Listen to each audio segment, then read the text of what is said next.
Hi everyone, welcome back to another cozy keyboard review and unboxing. This is one of my favorites. If you're looking for an amazing deep sounding keyboard with a lot of different colors, then look no further. This is the Epilmaker Leobog Hi75 aluminum keyboard. I'm going to be showing the color beige as well as light blue at the end. It's a 75% layout keyboard with a multifunctional knob, has 81 keys in total, and comes with factory looped stabilizers mounted to a PC plate with flex cuts. Here's everything inside the board, which makes it sound so good. It is gasket mounted and made of powder coated aluminum material, which I always prefer over plastic boards. There is a cute astronaut space theme going on, and I think this back engraving is so cute. This keyboard comes in two ways, so what you're seeing here on this video is a bare bones kit, meaning it comes without any switches or keycaps, as you can see. You have to buy those separately and put them on yourself, which is what I'll be doing today. It also comes as a pre-built version with switches and keycaps, which you can use right away. It comes with a gray coil Type-C cord because it's not a wireless keyboard, it's only wired connection, and there's a little sticker as well. Today I'm building the keyboard with Leobog Graywood V3 switches. They are a linear switch, and here are the specs if you want to pause and read those.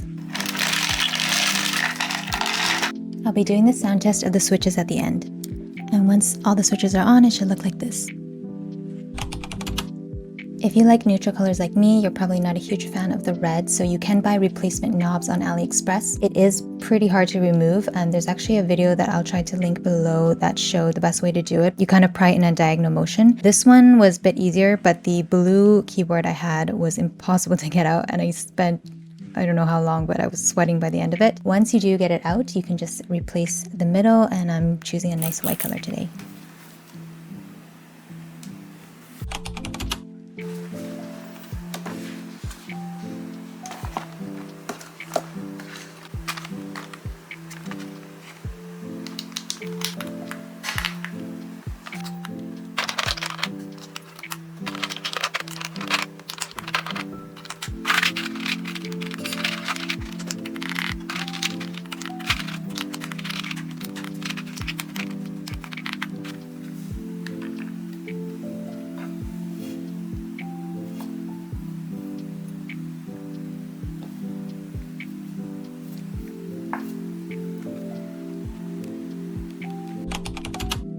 So here's the same keyboard in the light blue color with a different set of Osome keycaps on, and I changed the knob to a transparent one. For this build, I used Feker Matcha switches, which are one of my all-time favorites. Stay tuned for comparison and sound test.